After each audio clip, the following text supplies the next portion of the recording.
Hey y'all, CB here once again at NBS Welding, and we got something in the shop here I want to show you.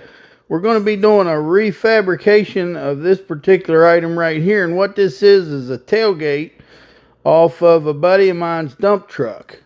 And when he first showed me this thing, we were looking at it, and I said, well, maybe I could patch it up and fix it. And the more I got to looking at it, and the amount of corrosion that it had, and it's actually bent really bad too, and there's a considerable, if you see right there in the top where it was bent,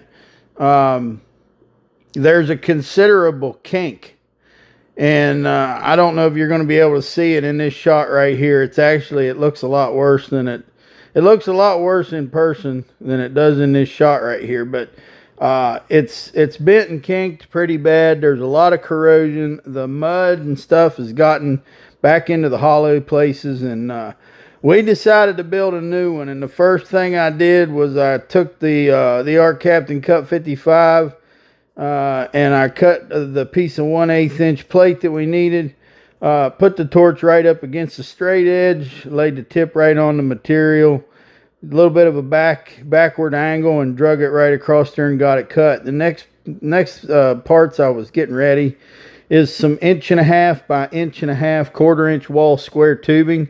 So we come over to the 872 DeWalt chop saw rig, and we're going to cut some 45-degree miters. There's 3 pieces of the rectangular frame of this that are going to be mitered together, and then the fourth piece, the bottom piece, the corner fits on it will not be a miter, and the reason being is because I'm going to be sliding 1-inch solid round bars inside of the 1.5 by 1.5 1/4 inch wall tubing, and you can get a look at here at what I've done. Here's the miter cut.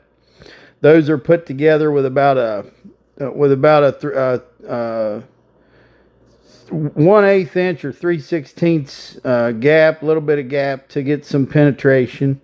And then here at the bottom is where a round bar is going to be shoved inside of the tubing and welded. That's the axle for the rear pivot of the tailgate itself. And I got that rectangular frame framed up on the 1/8 inch plate, and then we've got a couple pins that are going to be welded on top, which is the top hinge of the tailgate. Got angle iron braces and some 3/8 bar there as a bracket. Got some 1.5 by 1/4 flat bars with holes drilled in them for the chains connection, and I got an extra hole there. I'm not sure what I'm going to do with that. I just decided to drill 2 holes in that flat bar. It really only needed 1 hole drilled in it, but I drilled equal holes in each end, and getting ready to weld this thing up. Now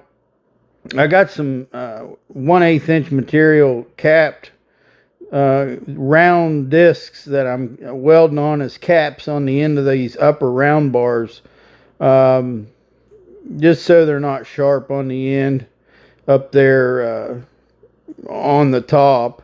And got the caps welded onto the round bars, and then the next thing is welding up the tailgate itself.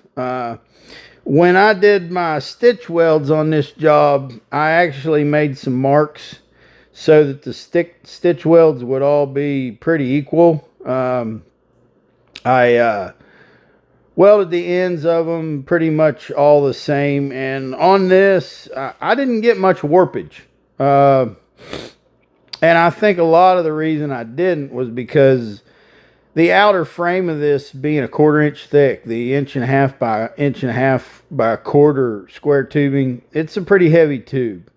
The angle iron braces that I put in the middle are fairly light, but being short as they are, and made it up with the 1/8 inch material that they're made it up to, I feel like they're plenty adequate. And you know, it's a situation where I would probably rather use a lighter bracing in the middle so that I could put the braces closer together.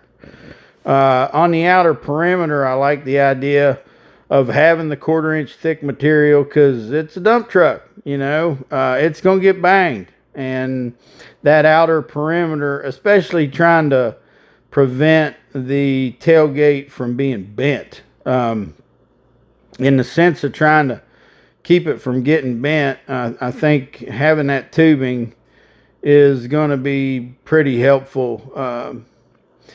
But you never know. I mean, we're going to have to give it a try and really overall just see how it holds up. It's almost inevitable that a tailgate like this is going to have some bow to it. And I'd almost rather it have a steady bow than a kink. You know, if it's built in a way that it's so stiff that it gets, a big load of rock slams back, or something that's in it slams back on it. If it's so stiff that it has no flex and it gets bent and stays bent with a terrible kink, that's probably worse than having one that's a little bit flexible and gets a little bit bowed. And this square tubing is a material that you would want to use in a situation where you think that the material may flex one direction and then spring back.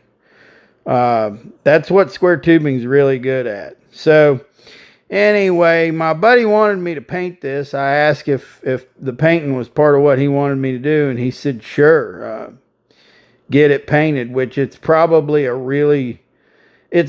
good idea that I paint this in this scenario, probably more likely than normal, because the weather's bad and I've got it in the shop where it's warm. Somebody that doesn't have a shop to heat it up in, it's going to be quite an ordeal to get paint on it. So let's get this thing installed and we'll see how it works out.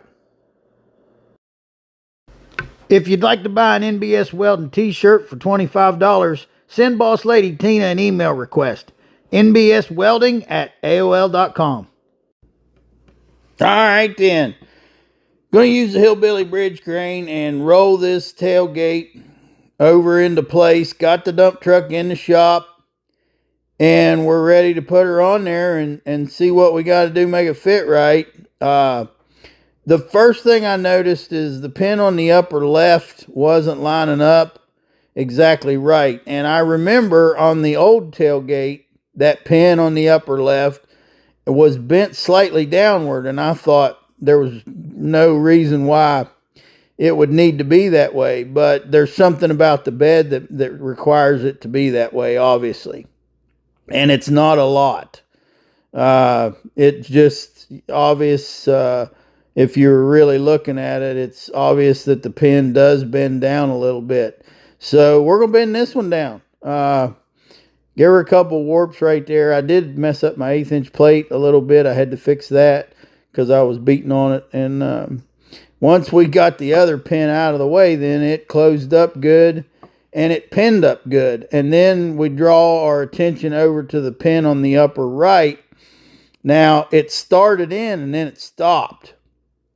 So part of this was that the tailgate on that side, it didn't look like it was closing all the way into the bracket. It needed to go inward a little bit more. And I saw where it seemed like the new tailgate was pressing against some of the material on the bed side. And there was also some material that I ended up grinding away on the bracket itself. But when I did that little bit of massaging right there, the pin went right in there, and now I think we're in pretty good shape. Both of those upper pins are going in, and I want them to go in and out pretty easy because, they're going to get a load against it, and you don't want to be struggling with it later. If they go in and out pretty easy now, they should at least be able to tap them out if they got a bunch of weight against the tailgate. But that's it for this one, y'all. And I want to thank y'all for watching, and I want you to remember to learn how to work with what you got. That way you always have everything you need.